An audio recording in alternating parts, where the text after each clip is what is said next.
Cats don't chase productivity. They follow warmth. A single sunbeam is enough to stop them in their tracks. No guilt, no apology. They just are. Maybe healing starts when we stop rushing and learn to follow the light. Cats don't chase productivity. They don't wake up with to-do lists taped to their whiskers or calendars full of self-improvement plans. They don't rise with urgency or shame. They stretch. They pause. They blink slowly. And if a sliver of sunlight graces the floor, they'll choose to lie there, as if the entire world has been reduced to that one golden spot. And maybe they're right. Maybe a sunbeam is all it takes to feel alive again.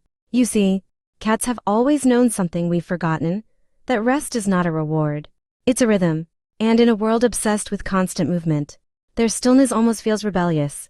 Friedrich Nietzsche once wrote, "There is more wisdom in your body than in your deepest philosophy."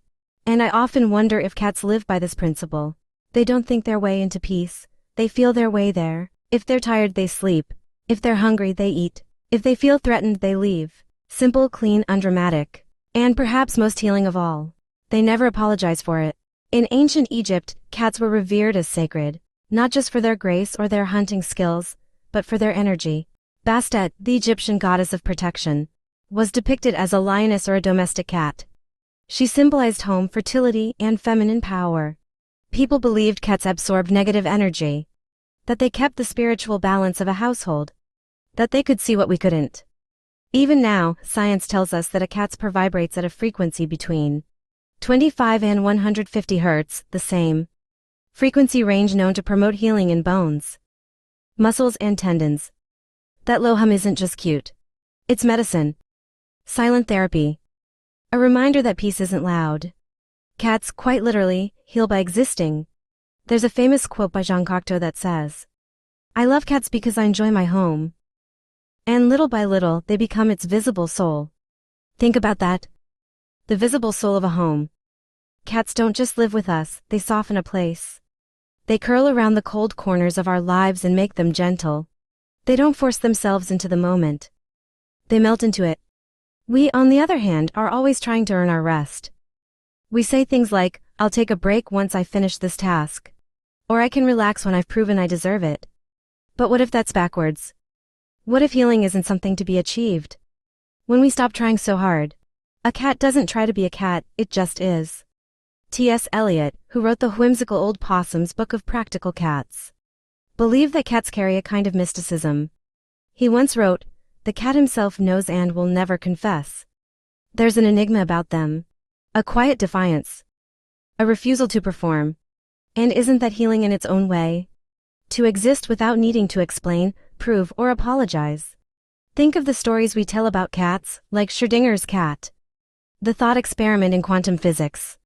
A cat both alive and dead in a box, symbolizing the paradoxes of observation and existence. Whether that cat is alive or not depends on the observer. But the cat, it doesn't care. It simply is beyond our definitions. Cats are like that, unbothered by interpretation, alive on their own terms. Maybe healing begins there, when we stop observing ourselves so harshly, so critically, so constantly. There's a Japanese concept called ma, the space between things. The pause, the silence, the breath. It's the blank space in a painting that makes the brushstroke feel alive, the silence in music that gives the note meaning. Cats live in that space. They are the embodiment of my. They're not just doing less, they're being more present, aware, whole. And maybe we need more of that. Maybe we need to learn to sit in a square of sunlight without guilt, to nap without shame, to be still and know that the world won't collapse if we step out of the race for a moment. Mark Twain, a well-known cat lover, once said, "If man could be crossed with the cat, it would improve the man, but deteriorate the cat." It's funny, but it's also true. We project our restlessness onto everything. We scroll while eating, multitask during conversations, optimize every corner of our lives like we're afraid of wasting a second. But maybe what's truly wasted is our capacity to simply be. Cats teach us that presence isn't passive. It's an act of trust. A cat doesn't lie in the sun because it's lazy. It lies there because it trusts that it is safe, that it has enough, that this moment is worthy of its full attention. How rare is that? There's something spiritual about watching a cat sleep in the sunlight. It feels like a small, divine protest against the violence of productivity culture. It whispers you don't have to earn your existence. And in that moment, something inside us softens too. We remember that healing isn't always loud or dramatic. It doesn't come only from breakthroughs or retreats or rituals. Sometimes it's as simple as letting the sun touch your skin, closing your eyes, breathing in stillness, and trusting, just for a moment, that this too is enough. So if you're tired, if you're burned out, if the weight of being useful has started to crush the softer parts of you, maybe it's time to follow the cat's lead. Find your square of sunlight, curl into it, and do nothing. Not because you've earned it, not because someone said it's okay, but because you are alive. And that, in itself, is sacred. A cat in the sunlight does nothing, yet it heals. Maybe the cat isn't the only one being healed. Maybe by watching it, so are we.